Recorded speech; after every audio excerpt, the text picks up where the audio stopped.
obujulizi obukwatagana n'omukwano ate n'obulambulukufu.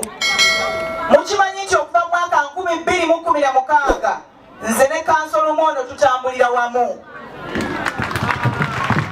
Era newankubadde nga mu mwaka 2021 nze nagenda mu kibiina kya National Unity Platform, Kansolo Lumondo asigala mu DP, twasigala tuli ba mukwano ne tukuuma enkolagana eyo mu bulambulukufu. Era mukimanyi nti ebbanga lyonna nzize mbagamba kikagwake ketonye embeera ne bweriba etya nja kutambula ne Kansolo Lumondo. Njagala okubabuulira ensonga lwaki obulambulukufu bulungi, kubanga wakati mu mbeera yonna ne Kansolo Lumondo atambudde nange. Era ne mu mbeera yonna eno injiniya gyayogeddeko era Kansolo Lumondo asigadde nange. Kati eyo ensonga lwaki mbasaba bassebo ne bannyabo, bw'obanga olina ekintu ky'oyimiriddeko ng'ekintu ekyo ky'amazima kiremereko awatali kutya. Bwe twogerera nze wano baagala Joyce omubaka wa mukyalo wa disitulikiti y'Emityana, ndi mumativu tisiina kusalawo kwonna kwe nali nkoze ng'okusalawo kwo kunswaza. Era ndi mumativu tisiina kusalawo kwonna kwe nali nkoze nga nsobola okuvaako. Olw'ensonga nti byonna bye ntambulidde mu bwerufu, ntambulidde mu kwogera mazima nga bwe gakola ki? Era amazima ago ge gagenda otutambuza olugendo oluddako okutandika kati okutuusa bwe tunaabeera bawanguzi mu 2026. Manyidde ddala kina abantu b'Emityana okusinziira olugendo lwe tutambudde mumaze okukitegeera ani mutuufu ani mukyamu, ani alenya mu butuufu ani omutuufu. N'olwekyo njagala olugendo luno tulutambule ffenna. Njagala okwebaza ennyo Kansolo Lumondo, bassebo ne bannyabo, kino nzize nkibagamba era be twabali nabo wano lwe twasemba okubeerawo nabagamba nze ndi munnamawulire era bano abamawulire abali wano mbeebaza nnyo olw'omulimu gwe tukola. Olw'okuba nti ndi munnamawulire ne bwe nali sinaba kufuuka mubaka wa paalamenti nali ngoberera nnyo ebintu ebikolebwa mu kitundu kyaffe kino eky'Emityana. Bassebo ne bannyabo tubeere b'amazima, ekisanja kya 2021 2026 tetunnaba kufuna mubaka wa paalamenti mu kitundu eky'Emityana ng'asinga Kansolo Lumondo.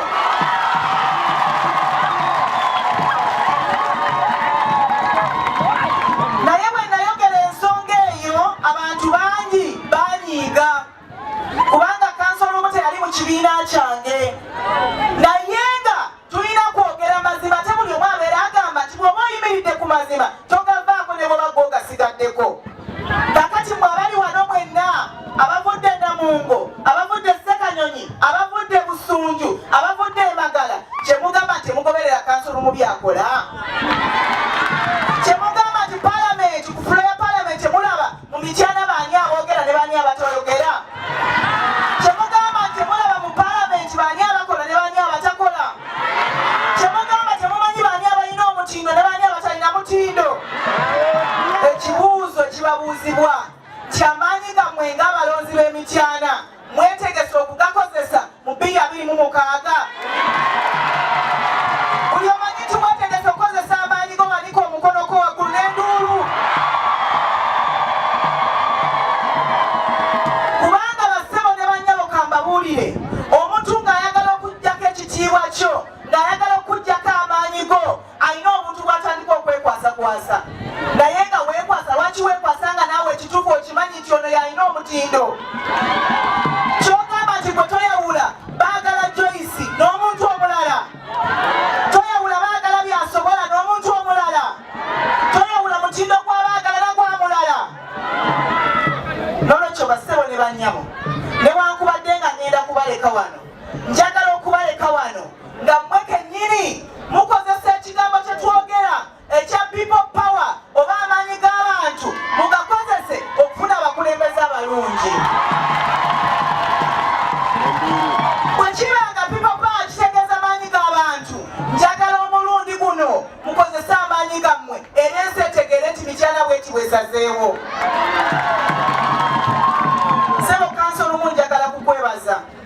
Ffe ng'abakazi era n'abakyala abali wano mukimanyi tulina amaanyi mangi nnyo naye tuli bakkakkamu tulina amaanyi mangi nnyo naye twetaaga okuyamba tulina amaanyi mangi nnyo naye twetaaga okuwa amaanyi amalala kansolumu y'omu ku bantu abasinze okumpa amaanyi mu kitundu mwenva muno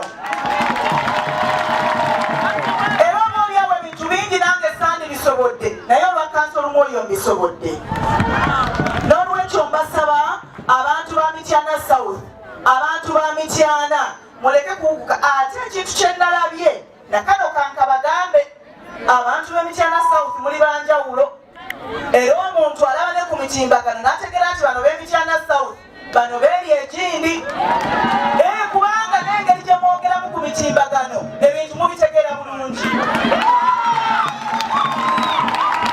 abantu batya mwaviira ddala ku bintu eby'okuvuma n'okuwemula n'okuvoola muli ku mulamwa gwa bukulembeze na Uganda etambula obulungi njagala okubasaba bassebo ne bannyabo nga twagala okgenda mu Uganda empya nga twagala enkyukakyuka tewali agenda mu nkyukakyuka ng'enkyukakyuka yakuvuma balala naye ate temwewuunya bassebo ne bannyabo muyinza okuba nga muli wano era njagala mubeere nga mwetegese nnyo abakulembeze bangi oba bannabyabufuzi bangi bajja kujja wano e Mityana boogera ebigambo biyitirivu nnyo naye omweyogereze takola atya omweyogereze takola atya omweyogereze takutuuza kajjooliko weewaawo kakati bagenda kujja bavume bagenda kujja bawemule bagenda kujja bavoole bagenda kujja bakkakkanye naye gwe ng'okimanyi nti ababaka bange bwe mba nonda omubaka owa Mityana South ngenda kulonda ani bwe mba nonda omubaka owa Mityana District ngenda kulonda ani bwe londa ababaka bo osirike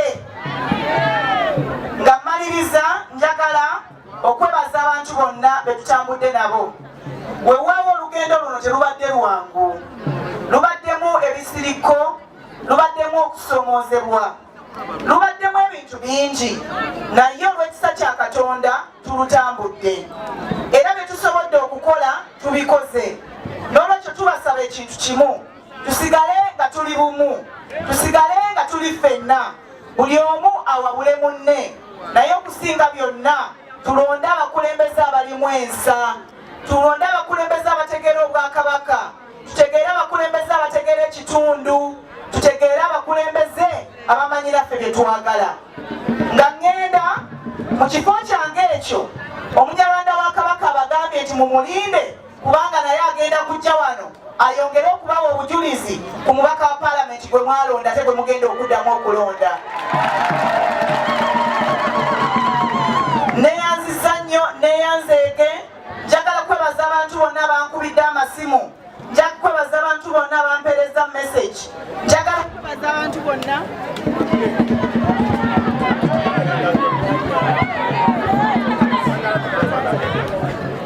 wamwiwe wakera njagala okulisaayo abantu bonna okuva Mityana South abazze waka nga mubuuza nti kyekiddako njagala kubazzaamu amaanyi nti omubaka omukyala baagala Joyce Ntwatwa wali mukalu n'akalulu sibuulira era njagala okubawa amagezi abantu ba Mityana South ne Mityana mwewale nnyo abantu abagamba nti bandeese omuntu yenna olina okuba n'ekigendererwa omulala si abeera n'ekigendererwa kyo olina okuba n'ekigendererwa n'abantu b'okulembera so si nti bakulese buleesi banaye neyanziza nnyo neyanzeege abakyala bali wali bambuuzizza akabuuzo ekikoze obubi ate bakyala be bambuuzizza akabuuzo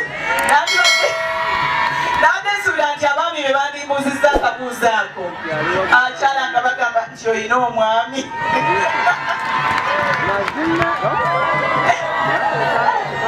banaye muyina nja muleeta nja kujja naye kansolumu olunaku lumu mumulabeko ndowooza mujja kukakkananga abantu b'Emityana banaye neyanzisa Mukama Katonda abankuumire nnyo mwebale nnyo mwebalire ddala Ssaabasajja Kabaka awangaale.